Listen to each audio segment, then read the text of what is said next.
Heel ஆகாது. இன்றைக்கி தேதியில் பிரச்சனைங்கிறது எல்லாருமே அது உள்ளே திருப்பி ரீகலெக்ட் பண்ணி பேசுகிறது.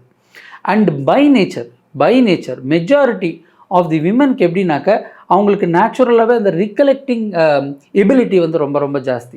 ஒரு விஷயத்த சண்டை போட்டதை ஞாபகம் வச்சு திரும்ப கேட்கும். ஆமாம். இப்போது வந்து நம்மளுக்கு ஒரு விஷயம், ஒரு ஜென்ஸுக்கு லேடிஸ்க்கு ஒரு பேசிக் டிஃப்ரென்சஸ் என்னன்னாக்க, நம்ம வந்து ஒரு 4 விஷயம் பேசணும் அப்படின்னாக்கா இது வந்து ஒரு பாக்ஸ்குள்ளே, இந்த ரூமில் இந்த ப்ராப்ளம் பேசுவோம், இன்னொரு ரூம்குள்ளே போயிட்டு இன்னொரு ப்ராப்ளம் பேசுவோம், இன்னொரு ரூம்குள்ளே போயிட்டு இன்னொரு ப்ராப்ளம் பேசுவோம். அவங்களுக்கு வந்து சர்க்கியூட் மாதிரி எல்லாம் இதிலெல்லாம் ஃபுல் அண்ட் ஃபுல் கனெக்டிவிட்டி இருக்கும். ஓகே. ஸோ அதாவது என்னன்னாக்கா இதெல்லாம் நேச்சர். இதில் வந்து ஒன் கேனாட் ஒருத்தவங்க வந்து இன்னொருத்தர் வந்து தப்புன்னு சொல்ல முடியாது, குறை சொல்லவும் முடியாது, குறை சொல்ல முடியாது. இயற்கையை நம்ம குறை சொல்ல முடியாது. இப்போ காற்று வந்து ஜோராக அடிச்சதுன்னா தப்புன்னு சொல்ல முடியாது, நம்மளுக்கு வேணால் பாதகமாக இருக்கலாம், அது இயற்கை, ஒன்றுமே பண்ண முடியாது. அது இதோட பெஸ்ட் என்னென்னா இந்த அன்கண்டிஷனலாக இருக்கிறதா, நீங்கள் எப்படி இருக்கீங்களோ நான் அதை அப்படியே அக்செப்ட் பண்ணுறேன். எப்போ அந்த இடத்துல அன்கண்டிஷனலாக வருதோ அப்போ எதிர்பார்ப்பு வராது. நான் இதுக்கு முன்னாடி சொன்ன மாதிரி எதிர்பார்ப்பு எங்கே வருதோ அங்கே தான் டிசப்பாயின்மெண்ட் வரும்.